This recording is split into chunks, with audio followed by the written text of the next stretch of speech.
Histoire de Vetala, le monstre suceur de sang le plus effrayant d'Inde. Vetala dans la mythologie indienne est un esprit qui s'empare du corps des personnes vivantes et utilise ce corps pour sucer le sang humain. Vetala est considéré comme l'un des monstres les plus terrifiants des anciennes histoires indiennes. Résidant dans les forêts ou les cimetières, sous la forme d'une chauve-souris, ce démon aime se promener en tuant des enfants et des animaux domestiques.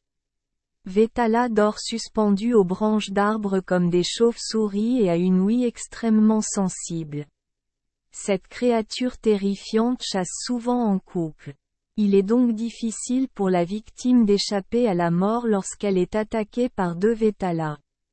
Selon la légende, en s'approchant de la victime, le monstre Vetala révèle des dents acérées et des yeux de serpent obsédants.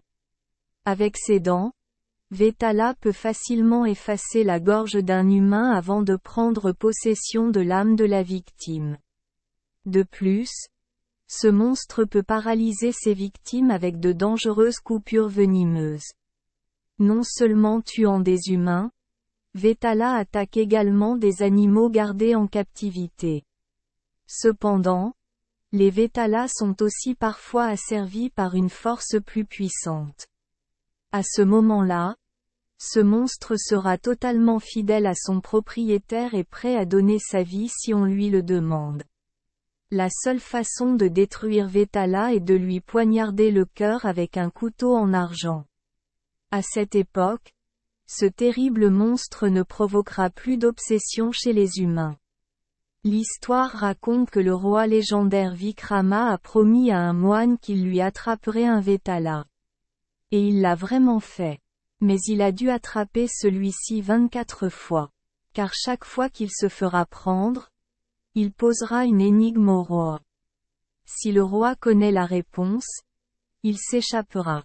Si le roi ne peut répondre, il se soumettra.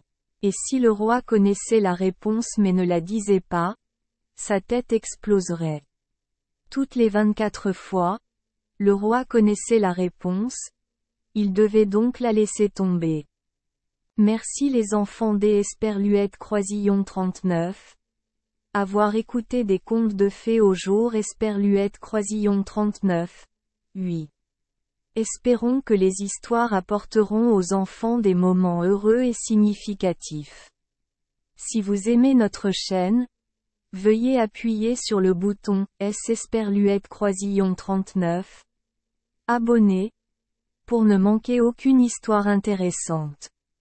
Je vous souhaite une bonne nuit de sommeil et de beaux rêves. Rendez-vous dans la prochaine histoire.